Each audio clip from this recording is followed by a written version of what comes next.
में बोले हैं मेरे पास एम्बुलेंस का व्यवस्था नहीं है और तेल नहीं है। पटना से जब इशू होगा तो तेल मिलेगा तब पेशेंट को यहाँ से हम भेजेंगे एम्बुलेंस से। प्रभारी सर जिला का इन्फॉर्म किए थे तेल नहीं है, तेल उपलब्ध नहीं कराया गया। हम लोग के पास एम्बुलेंस नहीं रहेगा तो इस स्थिति में हम लोग क्या करेंगे। जल्दी के चक्कर में नीचे उतारा गया कि जस्ट तेल लेकर आएगा, तुरंत यहाँ से रेफर कर दिया जाएगा। 5 बजे भोर में गए और इलाज बाद क्या हुआ न हुआ सही गोली भी नहीं दिया जब मुजफ्फरपुर भेज दे। किनको लेकर गए थे आप? बेटी है। अच्छा, हाँ। क्या मतलब उनको क्या दिक्कत था? डिलीवरी में है। डिलीवरी के लिए लेके गए थे? हाँ। अच्छा, कहाँ पे लेके गए थे? बंदरा ब्लॉक अति हॉस्पिटल में। अच्छा, बंदरा पीएससी पे। हाँ। तो उनको भर्ती करा लिया गया था कै बजे? लगभग 5 बजे सुबह 5 बजे। हाँ सुबह। अच्छा, तो क्या हुआ उनके साथ? तो मतलब मान कर चलो क्या इलाज किया न किया से तो वही जानेगा। 9 बजे खत्म हो गया। 4:30 बजे में रेफर कर 4:30 बजे में रेफर कर दिया जे ले जाओ यहाँ से। गाड़ी का कोई व्यवस्था नहीं था। गाड़ी के व्यवस्था कोनो बोलो अति नहीं सकारा जी हम ले जाएंगे। अच्छा, और अंत में डेट कर दिया। मुजफ्फरपुर एसकेएमसीएच रेफर कर दिए थे? हाँ जी। अच्छा, वहाँ नहीं ले गए आप लोग? न गाड़ी नहीं हुआ, एको गो हुआ। गाड़ी की व्यवस्था नहीं हो पाई? प्राइवेट वाला के खोज कराएगा, कोई तैयार नहीं हुआ इतना जल्दी। सरकारी हॉस्पिटल तो एम्बुलेंस का व्यवस्था रहता चाहिए। नहीं गया कोनो गाड़ी वाला। डॉक्टर बोला गाड़ी नहीं, गाड़ी नहीं है बोलू, डॉक्टर बोला नहीं है गाड़ी। हमारे बंदरा पीएससी के प्रभारी नौशाद आलम के द्वारा जो ये मनमानी किया जाता है, पेशेंट को बुला लेते हैं, वहाँ एडमिट कर लेते हैं। ठीक है, पहला ट्रीटमेंट पीएससी में ही होता है। अगर पीएससी में सिजेरियन का व्यवस्था या और व्यवस्था अगर नहीं है तो उसको रेफर करना चाहिए एसकेएमसीएच समय से। बिल्कुल। 5 बजे सुबह में एडमिट करते हैं और 4:30 बजे शाम में वो रेफर करते हैं। उनके पास एम्बुलेंस का व्यवस्था अगर नहीं है तो फिर से पहले रेफर करना चाहिए। 4:30 बजे में रेफर किए हैं और एम्बुलेंस के बारे में जब बोला गया है तो खुले आवाज में बोले हैं मेरे पास एम्बुलेंस का व्यवस्था नहीं है और तेल नहीं है। पटना से जब इशू होगा तो तेल मिलेगा तब पेशेंट को यहाँ से हम भेजेंगे एम्बुलेंस से। बंदरा में हम मौजूद हैं और यहाँ से जस्ट बगल में लगभग 200 मीटर पे सरकारी हॉस्पिटल है, बंदरा प्राथमिक स्वास्थ्य केंद्र। और यहाँ की अगर आपको हम तस्वीर दिखाएंगे तो ये सामने देखिए लिखा हुआ दिखाई देगा फुदेना चौक। दिखाइए बोर्ड दिखाइए जरा फुदेना चौक का, ये चौक है। और यहाँ जो है ये देखिए, जबकि ये सामने देखिए इसमें स्पष्ट आपको लिखा हुआ दिखाई देगा doctor Naushad Ahmad MBBS general physician and general surgeon, प्रभारी चिकित्सा पदाधिकारी प्राथमिक स्वास्थ्य केंद्र बंदरा मुजफ्फरपुर। ये देखिए इनका जो है ये यहाँ हॉस्पिटल चलाते हैं और ये निजी क्लिनिक है। दूसरा, उनसे मिलने का जो समय है 9 बजे से लेकर के 11 बजे और दोपहर 3 बजे से लेकर के 7 बजे।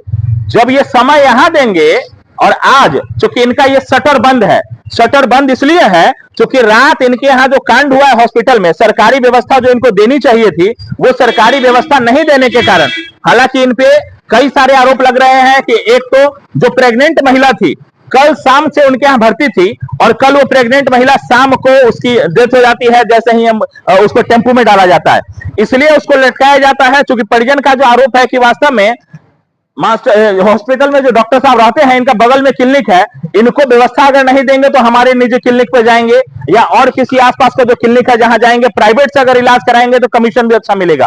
जिसको लेकर के ये सारा खेल हुआ, जिसमें एक जच्चा बच्चा दोनों की मौत हो गई। बगल में छपरा की रहने वाली महिला कल जब गई थी तो बहुत बेहतर थी, स्वस्थ थी, और जैसे ही डिलीवरी का समय आया वैसे समय में उसको हॉस्पिटल से व्यवस्था नहीं देने के कारण, और नहीं क्यों व्यवस्था मिलता उसका ये एक जीता जागता प्रमाण है कि डॉक्टर साहब का नाम लिखा हुआ है, स्पष्ट लिखा है प्रभारी चिकित्सा पदाधिकारी महोदय बंदरा। और उसके अलावा ये 9 बजे से 11 बजे और रात शाम को 3 बजे से लेकर के 7 बजे तक का जब ये समय यहां देते हैं, 24 घंटा इनको ड्यूटी करना है हॉस्पिटल में, लेकिन अलग से प्राइवेट क्लिनिक खोल करके बैठे हुए हैं। कितना बेहतर लोगों को इलाज दे पाएंगे, और यहाँ इलाज के नाम पे ये सिर्फ दुकान खुला हुआ धंधा चल रहा है। जिस धंधे का शिकार हुई है एक महिला, जो कल जच्चा और बच्चा दोनों एक साथ समाप्त हो गई। इसमें दूसरा कोई डॉक्टर नहीं है, केवल यही डॉक्टर है, और ये आते हैं और यहां आकर के उसके बाद ये देखिए इनका सुबह 9 बजे से लेकर 11 बजे ये कौन सा टाइमिंग बना रखे हैं यहाँ, और खुलेआम देखिए ये सरकारी नियमों की खुलेआम धज्जियां उड़ाई जा रही है। आप कहाँ लेके जा रहे हैं, कहाँ लेके, क्या एम्बुलेंस है, पेशेंट है, एसकेएमसीएच रेफर है यहाँ से? अच्छा, कल रेफर हुआ था एगो महिला, उसको ले गए थे आप लोग? क्या गो एम्बुलेंस हॉस्पिटल में?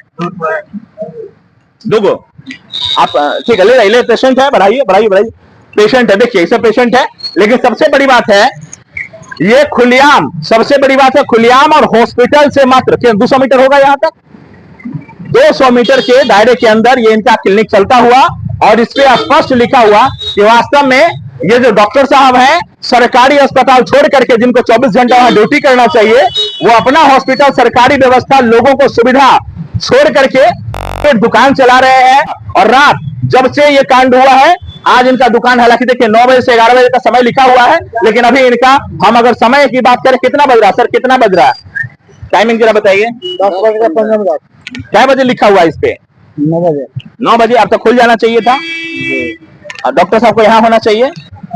और ये अगर हॉस्पिटल के डॉक्टर हैं, 9 से 11 यहाँ लिखे हुए, तो इलाज वहां क्या करेंगे? ऐसे डॉक्टर से क्या उम्मीद करेंगे, कितना बढ़िया इलाज करेंगे? मैनेजर साहब का कार्यालय है और सामने प्रभारी चिकित्सा प्रभारी महोदय का कार्यालय है। ये अभी हालांकि कहाँ है, राउंड पे हो सकते हैं, कहाँ है, हालांकि बात हुई है, बोल रहे हैं कि आ रहे हैं, लेकिन अभी तक पहुंचे नहीं। लेकिन मैनेजर साहब यहाँ मौजूद हैं, इनसे जरा हम जानना चाहेंगे कि वास्तव में कल जो स्थिति था और उस आरती कुमारी के साथ जो किया गया, कि यहां से उतारने के बाद 1.5 घंटे तक वो बाहर तड़पती रही उसी दर्द में, उसके बाद भी यहां से एम्बुलेंस, जिसकी जिम्मेदारी एम्बुलेंस का जो टेंडर दिया गया, पूरे तरीके से उस एम्बुलेंस में डीजल खत्म हो गया, जिसके कारण वो 1.5 घंटे तड़पती रही, और उसके बाद यहां से जैसे ही उसको प्राइवेट गाड़ी में या किसी में रखा गया, उसकी डेथ हो जाती है। आखिर हॉस्पिटल की लापरवाही का परिणाम एक महिला भुगत रही है, और जच्चा बच्चा दोनों यही हॉस्पिटल से बाहर निकलते ही दम तोड़ देती है। मैनेजर साहब यहाँ हैं, कोशिश करते हैं कि मैनेजर साहब इसमें कुछ कहें। मैनेजर साहब, आपके हॉस्पिटल की लापरवाही, क्योंकि आप मैनेजमेंट आप देख रहे हैं यहाँ, हॉस्पिटल की लापरवाही की 1.5 घंटा बाहर तड़पती छोड़ करके बिना सुविधा का आप लोग उसको नीचे से ऊपर से नीचे उतार। 1.5 घंटा नहीं रहा है यहाँ, सिर्फ नीचे रेफर किया गया था। एम्बुलेंस में डीजल नहीं था, तेल के लिए नीचे उतारा गया था कि जस्ट एम्बुलेंस में तेल लेकर आएगा, उसको रेफर कर दिया गया था। एम्बुलेंस जब तेल लाने के लिए पेट्रोल पंप पे गया था, तो आप लोग पेशेंट को नीचे क्यों उतार दिए? नीचे उसको क्यों? उसके लिए तो आपको ट्रीटमेंट देते रहना चाहिए था ऊपर। आप लोग ये तो ट्रीटमेंट से हटा कर ऊपर नीचे रख दिए, वहां तो तड़पेगी ना। जल्दी के चक्कर में नीचे उतारा गया कि जस्ट तेल लेकर आएगा, तुरंत यहाँ से रेफर कर दिया जाएगा। कि इतना जल्दी क्यों हो रहा है कि अगर आपके पास पेशेंट के ऊपर उसको मेडिसिन चल रहा है, सारा कुछ चला, उसको हटा करके आपको भी पता है कि एम्बुलेंस नहीं आ रही है, एम्बुलेंस में तेल खत्म है। दूसरा कि प्राइवेट गाड़ी भी अगर उसके पास होता तो लेकर के आता, प्राइवेट गाड़ी भी आपकी जिम्मेदारी थी कि उसकी में बैठा करके तब व्यवस्थित तरीके से आप उसको भेजते। जी, आपकी हॉस्पिटल की लापरवाही है ना।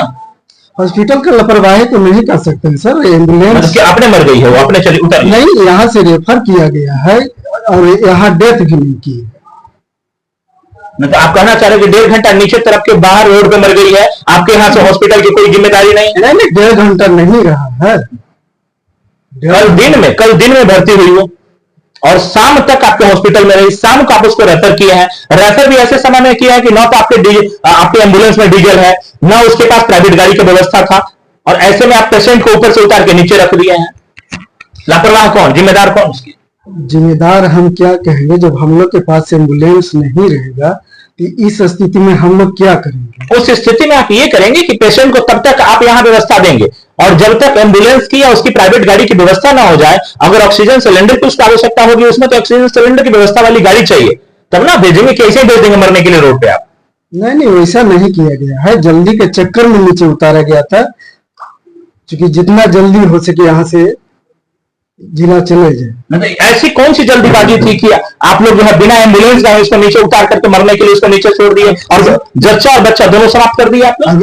इसमें तो हम नहीं बता पाएंगे, क्योंकि हम डॉक्टर हैं कि क्या डॉक्टर नहीं है। और दूसरा कि आप जल्दी के कारण, एक ही बात आप सिर्फ कह रहे हैं कि जल्दी के कारण आप लोग यहाँ से नीचे उतार दिए। इतना जल्दीबाजी था कि एम्बुलेंस रहे नहीं रहे, और उसके बदले यहाँ चाहे प्राइवेट गाड़ी की व्यवस्था भी की जा सके, इतना भी समय नहीं था, इतना जल्दीबाजी में ये लोग थे कि पेशेंट को नीचे उतार करके पेशेंट 1 से 1.5 घंटा तड़पती रह गई और पेशेंट की जान चली गई।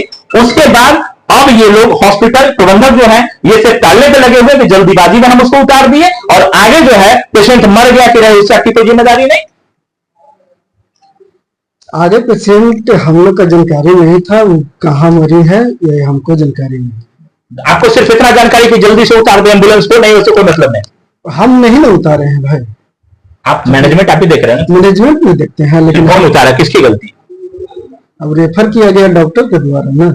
उसके बाद प्रबंधन करना आपका काम है। जी तो तेल नहीं था, हम क्या करते। बिना तेल वाली गाड़ी में भी अगर आप पेशेंट, मान लिए तेल नहीं था, गाड़ी यहां लगी हुई थी, उसमें भी पेशेंट जबरदस्ती तो नहीं बैठ जाएगा? प्रभारी सर जिला का इन्फॉर्म किए थे तेल नहीं है, तेल उपलब्ध नहीं कराया गया। और इसी उलझन में पूरे हॉस्पिटल प्रशासन की लापरवाही में एक जच्चा और बच्चा दोनों का यहां मौत हो गया और बाहर 1 से 1.5 घंटा महिला रहने के बाद तरफ करके जान दे दी। और ये हॉस्पिटल प्रशासन की व्यवस्था देखिए कि यहां मैनेजर साहब तो भी बैठे हुए हैं, ये बिल्कुल स्पष्ट कह रहे हैं कि वास्तव में हमारी कोई जिम्मेदारी नहीं, हम तो जल्दी के कारण उतार दिए। हॉस्पिटल प्रबंधन ये भी नहीं देख रहा है कि गाड़ी में जिसमें हम पेशेंट को भेज रहे हैं उसमें तेल है कि नहीं है, यहां से भेजना है तो उसके लिए प्रॉपर व्यवस्था नीचे किया गया कि नहीं किया गया। अगर उसको ऑक्सीजन सिलेंडर चाहिए भी होता, ऑक्सीजन अगर उसको नाक में लगाना होता, तो प्राइवेट में भेजने के बाद भी देखने की जिम्मेदारी हॉस्पिटल प्रशासन की है कि वास्तव में जिस गाड़ी में भेज रहे हैं वहां प्रॉपर उसको ले जाने का व्यवस्था है या नहीं है। केवल रेफर लिख देने से पल्ला झाड़ लेना, ये हॉस्पिटल प्रबंधक का सबसे बड़ा लापरवाही बंदरा प्रखंड का। और बंदरा ये प्राथमिक स्वास्थ्य केंद्र जो है पूरे का पूरा लापरवाही, तमाम ऊपर से लेकर नीचे तक। बिल्डिंग तो बनाया बहुत अच्छा, सुविधा यहां बहुत अच्छी दी गई है, लेकिन कितना बेहतर लाभ यहां पे लोगों को मिल रहा है ये सामने का तस्वीर देख करके समझिए कि इस हॉस्पिटल प्रबंधन की कुव्यवस्था के कारण एक जच्चा और बच्चा दोनों यहां दम तोड़ दिया। बहुत बहुत धन्यवाद तमाम दर्शकों का। कमेंट कीजिए, अब बताइए कि वास्तव में इस प्रकार का हॉस्पिटल प्रशासनिक व्यवस्था में केवल यही दोषी है या इसमें और भी कई सारे लोग शामिल हैं। बहुत बहुत धन्यवाद।